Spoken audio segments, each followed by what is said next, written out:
Hey guys, Leon here. Welcome back to the channel. Today we're going to be talking about the 5 hardest things about quitting alcohol.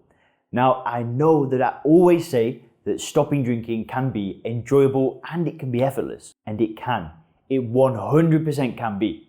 That being said, it isn't always so straightforward. So in my own story, as some of you guys already know, it took me a very long time to find a solution to my drinking problem. It took around a decade. And during that decade, all of those failed attempts had hurdles. And all of those failed attempts had things that were really difficult to deal with. Now, since going through and making all of these mistakes for such a long time, these are those mistakes, right? These are those mistakes because I believe that when you're reframing the way that you view alcohol, when you're doing that first principles approach that I talk about on the channel all the time, when you reframe the way that you view alcohol as not something that provides benefit to you, something that is just a poison that does nothing for you. When you reframe the way that you view alcohol, all of these things just are no longer difficult to deal with. They become very easy to deal with. So that's why I want to make this video, right? I don't deal with these problems anymore. And that might sound hard to believe as we'll get into the video, but I don't deal with this anymore because I reframed the way that I view alcohol. So if you can understand the things that I did struggle with and how I overcame the things that I struggled with, and not just me, this is also what I see in Facebook groups, in Reddit posts, on internet forums, from having conversations with people that are struggling with stopping drinking. This stuff, you've got to understand this. And it's really going to change the game for you. And at the end of the video, I'm actually going to tell you how you can work with me one-on-one, where I'll actually take you through the Sober Clear method. I'll be talking about how you can book a call with me to see if that's a good thing for you. So at the end of the video, I'll talk to you a little bit more about that. But for now, I want to get into these hard things about stopping drinking. Because for some of you guys watching this, you are going to have found it difficult. You are going to have found it challenging. Right? Just because I'm in this state of mind where I say it's easy and effortless doesn't mean that you're there right now. So let's just jump straight into it. So the very first thing that is very difficult about stopping drinking, and I'm going to talk to you about how to overcome each of these things, so make sure to watch them all, but it's dealing with other drinkers. So why do I say this? So let's say you stop drinking and you go to the bar with your friends.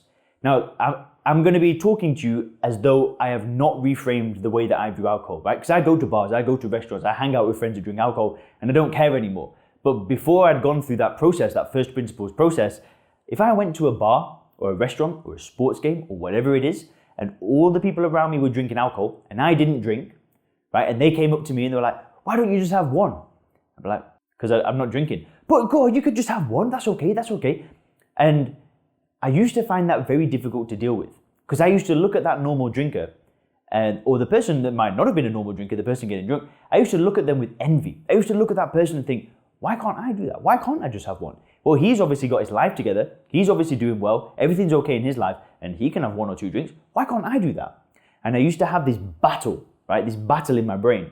And it would be one side of me that didn't want to drink and wanted to build a good life and do some good stuff. And then there'd be this other side of me that'd be like, but you could just have one. And as we know, alcohol is a drug. There's no such thing as just one drink. It's bullshit. That's a lie.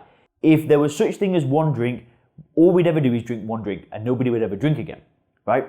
But it isn't the case, right? There's no such thing as one drink because you start with one, then you have another, there's no such thing. But I used to look at these people and I used to find it very difficult to deal with them because I always viewed them with envy.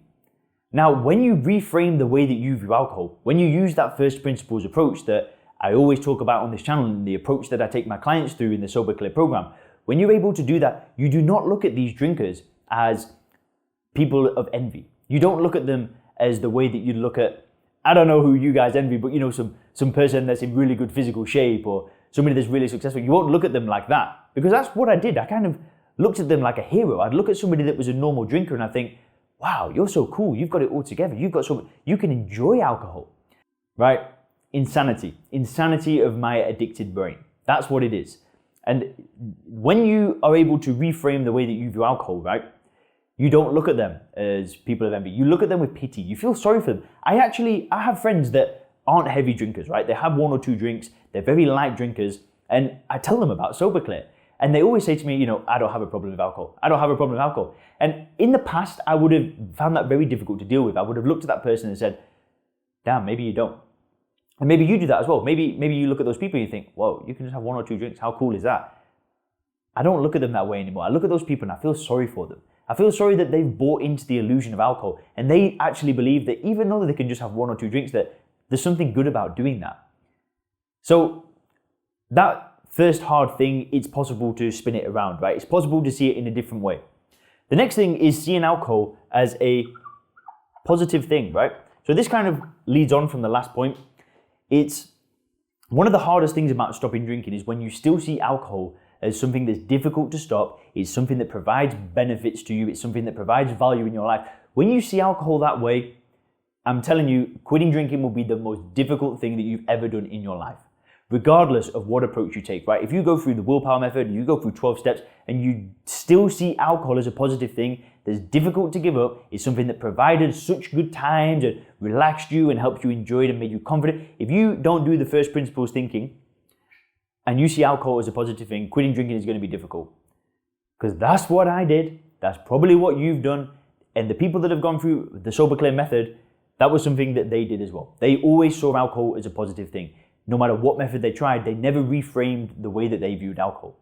And it's the most important thing. You have to start seeing alcohol as something that is literal poison, right? It's ethanol. There is no difference between ethanol that you drink and ethanol that you clean the floor with, or you clean the kitchens down with, right?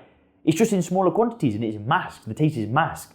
It's ridiculous, right? You have to start seeing alcohol as something that is negative. And that will get rid of this problem of seeing it as something that's positive. Now, the way that you do that is you do first principles thinking, right? I have made a video about this that I'm going to link you to in the description about how you use first principles thinking. But when you are able to break down all of the things all of the reasons why you drink alcohol, all of the positives that you think you are getting from alcohol, when you are able to do that to every single reason you just don't want to drink anymore, quitting becomes easy. I'm going to link you to that video in the description to watch after this one because it's so important to understand. You've got to take that first principles approach. Real important. Let's move on to the next one. So the next one is this. It's feeling miserable about not drinking, right? And the only reason why you'd ever feel miserable about not drinking is if you still see alcohol as a positive thing. It's if you buy into the conditioning. It's if you buy into the marketing. If you buy into the other drinkers that are telling you that just have one, alcohol's a good thing. It helps you relax. Hey, let's have a good time. If you buy into that, you will feel miserable about not drinking. You cannot buy into that crap. It's complete and utter nonsense. What you've got to do is you've got to feel happy about not drinking. You've got to feel positive. You've got to feel optimistic. You've got to feel like you are doing something great because you are.